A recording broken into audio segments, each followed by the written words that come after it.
नमस्कार दोस्तों। हम भारतीय राज्य व्यवस्था का जो अध्ययन कर रहे थे उसमें हमने भारतीय संविधान के भाग संख्या 1 से लगाकर 4 तक अध्ययन कर चुके हैं। जिसे भाग संख्या 1 में हमने राज्य क्षेत्र के बारे में पढ़ा, भाग संख्या 2 में हमने नागरिकता के बारे में पढ़ा, भाग संख्या 3 में हमने मूल अधिकारों के बारे में पढ़ा और भाग संख्या 4 में हमने नीति निर्देशक तत्व और मूल कर्तव्यों के बारे में अध्ययन किया। तो आज हम इस वीडियो में संविधान से संबंधित कंपटीशन एग्जाम में पूछे गए जितने भी महत्वपूर्ण प्रश्न हैं उन प्रश्नों के बारे में आपको बताऊंगा। तो आपसे निवेदन है कि उन प्रश्नों को आप नोटबुक में ज़रूर ऐड करें। तो सबसे पहला प्रश्न है, सर्वप्रथम भारतीय संविधान हेतु संविधान सभा होनी चाहिए, ये मांग किसने उठाई? कि भारतीय संविधान निर्माण हेतु एक संविधान सभा होनी चाहिए और वही संविधान सभा भारतीय संविधान का निर्माण करेगी। तो ये सर्वप्रथम मांग अंग्रेजों के सामने किसने उठाई? तो इसका आंसर होगा महात्मा गांधी ने 1922 में।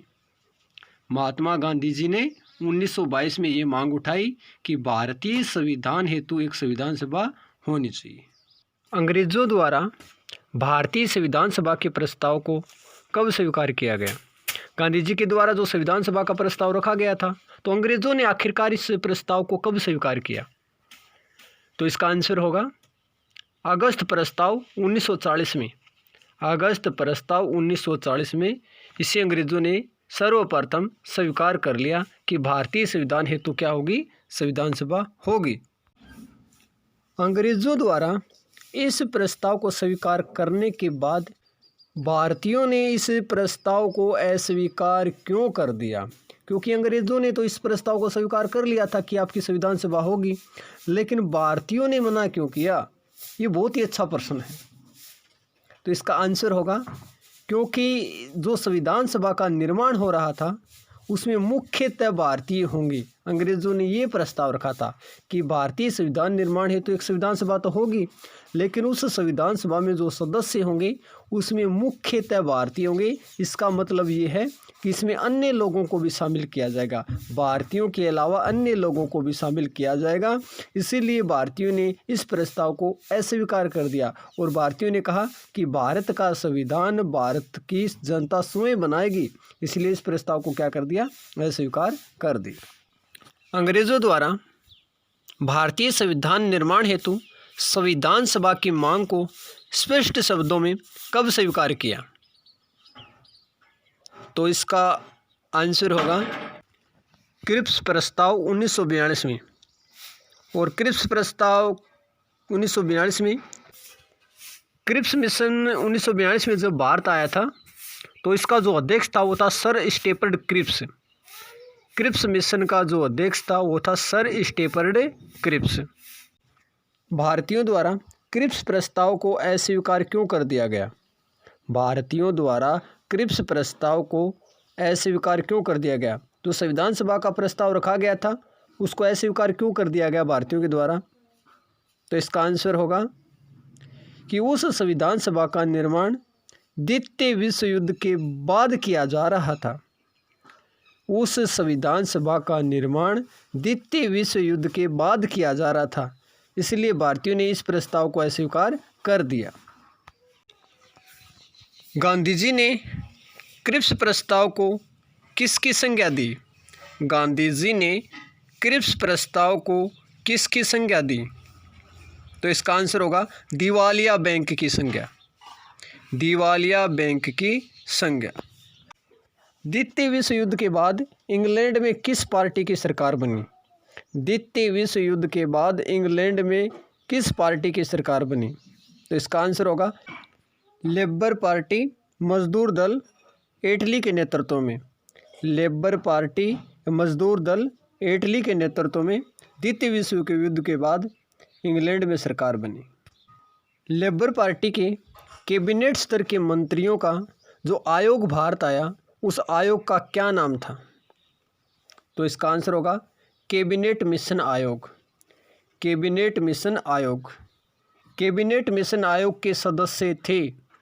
कैबिनेट मिशन आयोग के सदस्य थे। तो इसका आंसर होगा कैबिनेट मिशन आयोग का अध्यक्ष sir Pethick Lawrence, sir Stafford Cripps व एवी अलेक्जेंडर, ये 3 सदस्य इसमें शामिल थे। एक बार दोबारा देखना, सर पैथिक लॉरेंस इस कैबिनेट मिशन आयोग का अध्यक्ष था। सर स्टेफर्ड क्रिप्स व एवी अलेक्जेंडर, ये 3 सदस्यों का आयोग भारत में 1946 में आया। भारतीय संविधान सभा का निर्माण किस आयोग की सिफारिश के आधार पर हुआ? भारतीय संविधान सभा का निर्माण किस आयोग की सिफारिश के आधार पर हुआ? तो इसका आंसर होगा कैबिनेट मिशन आयोग। कैबिनेट मिशन आयोग की सिफारिश के आधार पर भारतीय संविधान सभा का निर्माण हुआ। भारतीय संविधान सभा में टोटल कितने सदस्य चुने गए? भारतीय संविधान सभा में टोटल कितने सदस्य चुने गए? कुल सदस्य कितने थे? तो इसका आंसर होगा 389। 389। एक सदस्य का चुनाव कितनी जनसंख्या पर हुआ? भारतीय संविधान सभा में एक सदस्य का चुनाव कितनी जनसंख्या पर हुआ? तो इसका आंसर होगा 10 लाख जनसंख्या पर एक सदस्य। 10 लाख जनसंख्या पर एक सदस्य। तो उस समय भारत की जो आबादी थी लगभग 40 करोड़ थी, इसीलिए कुल सदस्यों की संख्या 389। संविधान सभा में सदस्य चुनने का तरीका। संविधान सभा में सदस्य चुनने का तरीका था कि जितने भी सदस्य चुने गए उसे किन तरीके से चुना गया? तो इसका आंसर होगा प्रत्यक्ष व अप्रत्यक्ष तरीके से। प्रत्यक्ष व अप्रत्यक्ष तरीके से। अगला प्रश्न है, ब्रिटिश प्रांतों से कितने सदस्य चुने गए? ब्रिटिश प्रांतों से कितने सदस्य चुने गए? वह भारत है जहाँ पर अंग्रेजों का डायरेक्टली शासन था, उसे ब्रिटिश प्रांत कहा जाता था। तो वहाँ से कितने सदस्य चुने गए? तो इसका आंसर होगा 292 सदस्य। 292 सदस्य संविधान सभा में ब्रिटिश प्रांतों से चुने गए थे। नेक्स्ट प्रश्न, देशी रियासतों से कितने सदस्य चुने गए? देशी रियासतों से कितने सदस्य चुने गए? वह भारत जहाँ पर भारतीय राजा महाराजाओं का शासन था, उसे देशी रियासत के नाम से जाना जाता था। तो वहाँ से कितने सदस्य चुने गए संविधान सभा में? तो इसका आंसर होगा 93 सदस्य। और ये जो 93 सदस्य थे ये अप्रत्यक्ष रूप से चुने गए थे, जनता ने इन्हें वोट डालकर नहीं चुना था। उसके बाद अगला प्रश्न है, चीफ कमिश्नरी सदस्य। वर्तमान में जो केंद्र शासित प्रदेश कहा जाता है उस समय चीफ कमिश्नरी क्षेत्र के नाम से जाना जाता था। तो वहाँ से कितने सदस्य चुने गए? तो इसका आंसर होगा 4 सदस्य। 4 सदस्य। जो चीफ कमिश्नरी क्षेत्र था उसमें दिल्ली, अजमेर मेरवाड़ा, कुर्ग कर्नाटक और बलूचिस्तान, यहाँ से 4 सदस्य चुने गए। आपको ध्यान में रखना है, दिल्ली, अजमेर मेरवाड़ा, कुर्ग कर्नाटक और बलूचिस्तान से। तो 292 और जो 4 चीफ कमिश्नरी क्षेत्र से और 292 जो ब्रिटिश प्रांतों से 296, टोटल 296 सदस्य प्रत्यक्ष तरीके से चुने गए थे और 93 सदस्य देशी रियासत वाले या अप्रत्यक्ष तरीके से चुने गए थे। और कांग्रेस के 208 सदस्य थे। कांग्रेस के टोटल कितने सदस्य चुने गए थे? 208 सदस्य। उसके बाद नेक्स्ट प्रश्न है, संविधान सभा की प्रथम बैठक कब हुई? संविधान सभा की प्रथम बैठक कब हुई? तो इसका आंसर होगा 9 दिसंबर 1946 को। 9 दिसंबर 1946 को। संविधान सभा का अस्थायी अध्यक्ष किसे चुना गया? संविधान सभा का अस्थायी अध्यक्ष किसे चुना गया? तो इसका आंसर होगा सचिदानंद सिन्हा। ये सबसे बुजुर्ग व्यक्ति था जितने भी संविधान सभा में सदस्य थे, इसलिए इसे अस्थायी सदस्य के रूप में पहली बैठक में चुना गया। और जो पहली बैठक हुई थी वो 9 दिसंबर 1946 को हुई थी। इसमें टोटल 207 सदस्यों ने भाग लिया और 9 महिलाओं ने भाग लिया। संविधान सभा की प्रथम बैठक का बहिष्कार किसके द्वारा किया गया? बहुत ही अच्छा प्रश्न है, इंपॉर्टेंट प्रश्न, बार बार पूछा गया प्रश्न। प्रथम बैठक का बहिष्कार किसके द्वारा किया गया? संविधान सभा की जो प्रथम बैठक हुई थी इसका बहिष्कार किसके द्वारा किया गया? तो इसका आंसर होगा मुस्लिम लीग के द्वारा। मुस्लिम लीग के द्वारा। और मुस्लिम लीग की जो स्थापना हुई थी वो हुई थी 1906 में सलीमुल्लाह खां के नेतृत्व में। 1906 सलीमुल्लाह खां के नेतृत्व में। और मुस्लिम लीग से सदस्य चुने गए थे संविधान सभा में 73 सदस्य। और इन्होंने प्रथम बैठक जो 9 दिसंबर 1946 को हुई थी, इसका बहिष्कार किया।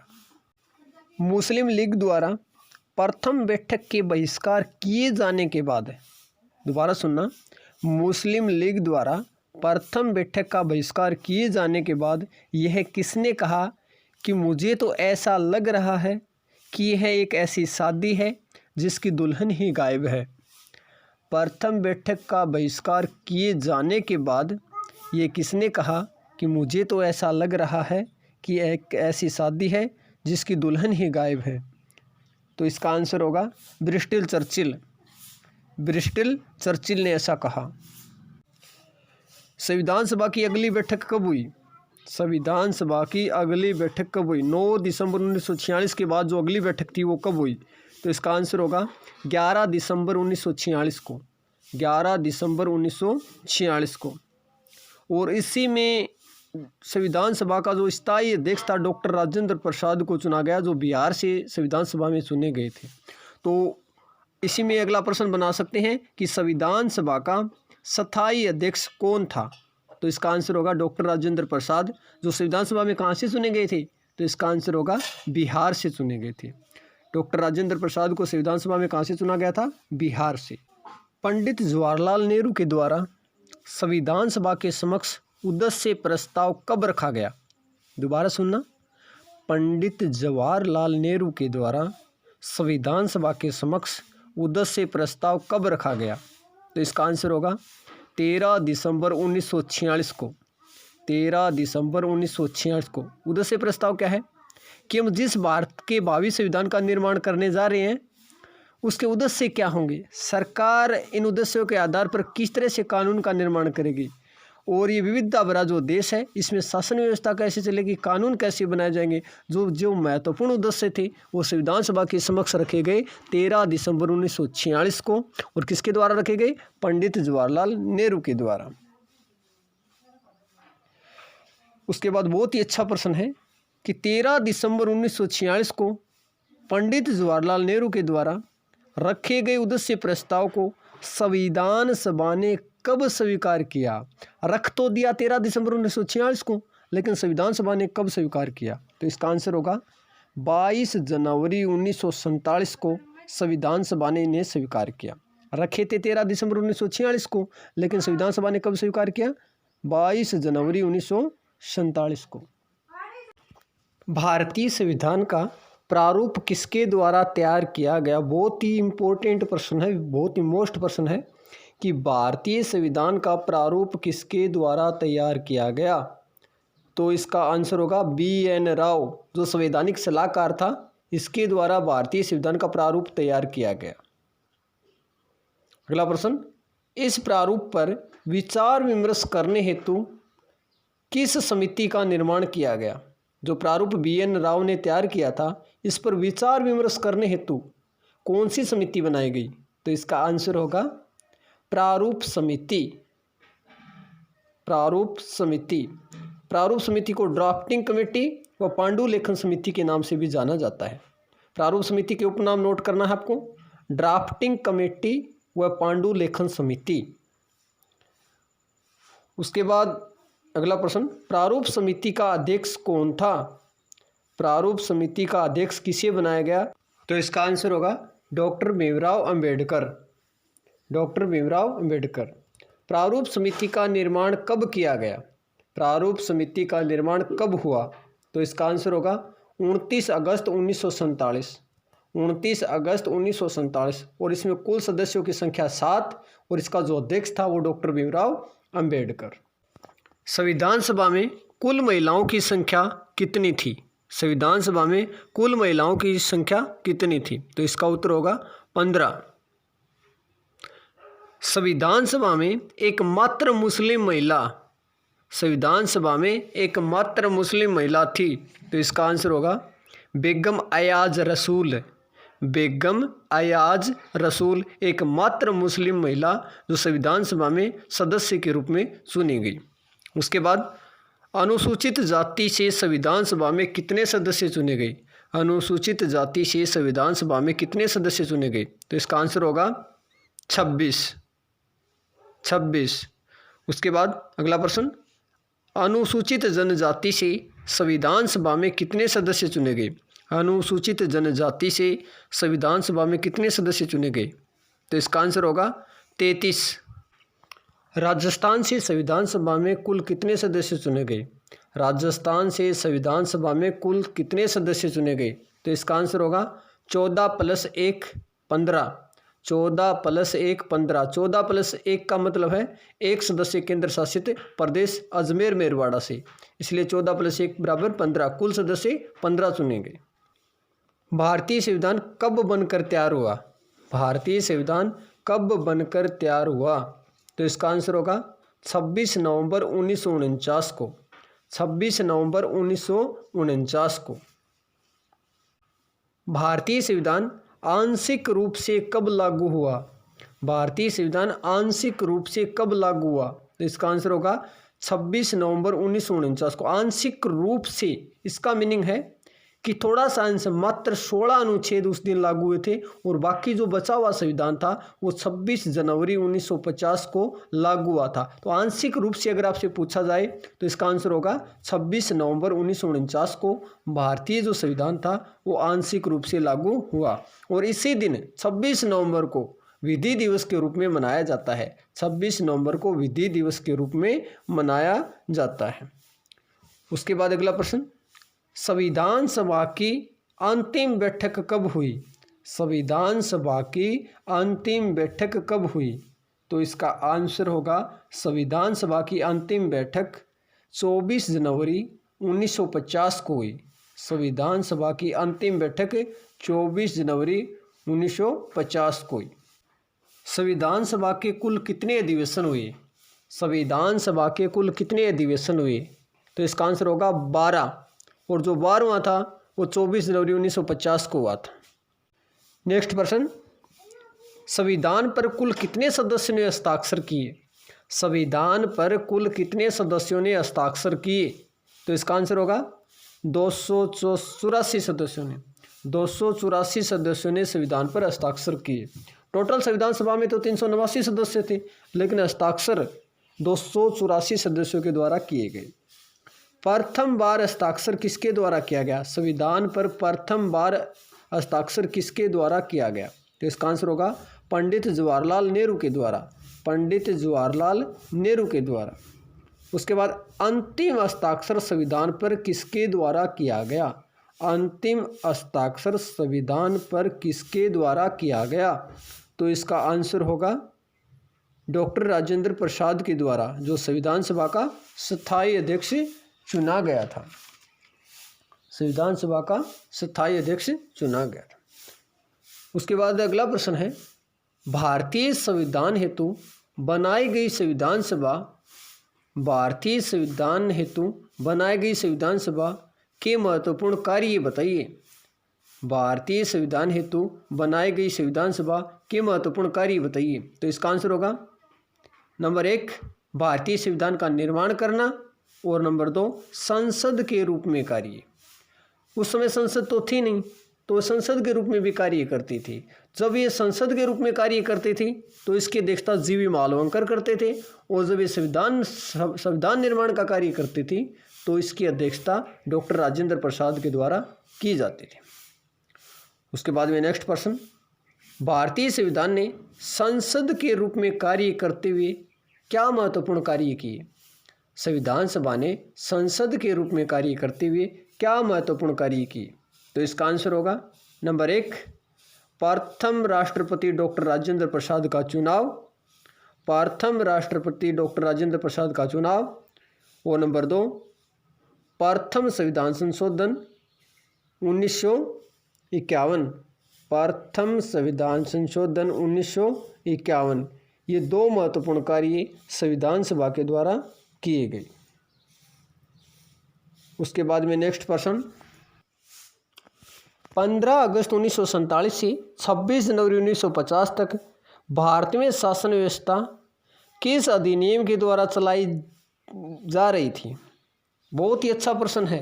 15 अगस्त 1947 से 26 जनवरी 1950 तक भारत में शासन व्यवस्था किस अधिनियम के तहत चलाई जा रही थी? तो इसका आंसर होगा भारत शासन अधिनियम 1935 के तहत है, भारत शासन अधिनियम 1935 के तहत है और अनुच्छेद 95 के तहत इसे समाप्त कर दिया गया। उसके बाद संविधान से संबंधित कुछ महत्वपूर्ण डेफिनेशन है, उनके बारे में आपको याद रखना है। संविधान सभा एक जातीय संस्था है, ये किसने कहा? संविधान सभा एक जातीय संस्था, एक ही जाति के लोगों का प्रभुत्व है संविधान सभा में, ये किसने कहा? तो इसका आंसर होगा चर्चिल ने। चर्चिल ने ऐसा कहा कि संविधान सभा एक जाति की ही क्या है? संस्था है। उसके बाद में नेक्स्ट प्रश्न, संविधान सभा हिंदुओं की सभा है, संविधान सभा हिंदुओं की सभा है या संस्था है, ये किसने कहा? तो इसका आंसर होगा लॉर्ड साइमन ने। लॉर्ड साइमन ने ऐसा कहा कि संविधान सभा हिंदुओं की सभा है। उसके बाद में अगला प्रश्न है, संविधान सभा का मतलब कांग्रेस है, संविधान सभा का मतलब कांग्रेस है। इसका मीनिंग ये हुआ कि संविधान सभा में लगभग जो सदस्य चुने गए थे वो कांग्रेस से चुने गए थे। तो ये किसने कहा? तो इसका आंसर होगा ग्रेनविल ऑस्टिन। ग्रेनविल ऑस्टिन ने ऐसा कहा कि संविधान सभा का मतलब कांग्रेस है। उसके बाद में अगला प्रश्न, संविधान सभा की अंतिम बैठक 24 जनवरी 1950 में जब डॉक्टर राजेंद्र प्रसाद से पूछा गया कि आपने संविधान सभा के अध्यक्ष पद पर रहते हुए क्या महत्वपूर्ण कार्य किया, तो इसका आंसर होगा डॉक्टर राजेंद्र प्रसाद ने कहा कि मैंने अध्यक्ष पद पर रहते हुए एक ही महत्वपूर्ण कार्य किया। 29 अगस्त 1947 को डॉक्टर भीमराव अंबेडकर को प्रारूप समिति का अध्यक्ष नियुक्त करना। 29 अगस्त 1947 को डॉक्टर भीमराव अंबेडकर को प्रारूप समिति का अध्यक्ष नियुक्त करना। इसके अलावा और मैंने कोई भी महत्वपूर्ण कार्य नहीं किया। नेक्स्ट प्रश्न, ये किसने कहा कि जिस प्रकार एक हवाई जहाज़ को चलाने में एक पायलट की आवश्यकता होती है, उसी तरह अंबेडकर ने एक दक्ष पायलट के रूप में हमारी संविधान सभा को संचालित किया। एक बार दोबारा देखना, यह किसने कहा कि जिस प्रकार एक हवाई जहाज़ को चलाने में एक पायलट की आवश्यकता होती है, उसी तरह अंबेडकर ने एक दक्ष पायलट के रूप में हमारी संविधान सभा को संचालित किया। तो इसका आंसर होगा डॉक्टर राजेंद्र प्रसाद ने ऐसा कहा कि एक दक्ष पायलट के रूप में संविधान सभा को अंबेडकर के द्वारा संचालित किया गया। उसके बाद में नेक्स्ट प्रश्न, अंबेडकर संविधान का जनक ही नहीं बल्कि जननी भी है। अंबेडकर संविधान सभा का जनक ही नहीं बल्कि जननी है, ये किसने कहा? अंबेडकर को जनक और जननी दोनों किसने माना है? तो इसका आंसर होगा के.वी. राव। के.वी. राव ने कहा कि अंबेडकर संविधान का जनक ही नहीं बल्कि क्या है? जननी भी है। आधुनिक भारत का मन्नू किसे कहा जाता है? आधुनिक भारत का मन्नू किसे कहा जाता है? तो इसका आंसर होगा डॉक्टर भीमराव अंबेडकर को। डॉक्टर भीमराव अंबेडकर को। अगला प्रश्न, भारत का संविधान कब लागू हुआ? भारत का संविधान पूर्ण रूप से कब लागू हुआ? तो इसका आंसर होगा 26 जनवरी 1950। 26 जनवरी 1950 को भारत का संविधान पूर्ण रूप से लागू हुआ। इसके बाद में नेक्स्ट प्रश्न, जब भारत का संविधान पूर्ण रूप से लागू हुआ तो कितने अनुच्छेद, कितने भाग और कितनी अनुसूचियाँ थी? तो इसका आंसर होगा 395 अनुच्छेद, 22 भाग व 8 अनुसूचियाँ और वर्तमान में अनुसूचियों की संख्या 12। तो दोस्तों, जितने भी संविधान से संबंधित महत्वपूर्ण प्रश्न थे जो कंपटीशन एग्जाम में आज तक पूछे गए प्रश्न हैं, उनके बारे में मैंने आपको बताया। कल हम बात करेंगे भारत के राज्य क्षेत्र के बारे में, जितने भी महत्वपूर्ण प्रश्न बनते हैं उनके बारे में कल आपको वीडियो में बताऊंगा। तो दोस्तों, आपसे निवेदन है कि अपना जीवनदान जीके यूट्यूब का जो परिवार है इसे ज़्यादा से ज़्यादा बढ़ाएं। आपका सहयोग रहा तो हमारी क्लासें और ज़्यादा रोमांटिक चलेगी। सिर्फ आप पर निर्भर करता है। तो दोस्तों, आपको अगर क्लास पसंद आई हो तो लाइक और शेयर ज़रूर करें। मिलते हैं कल अगले वीडियो में। धन्यवाद।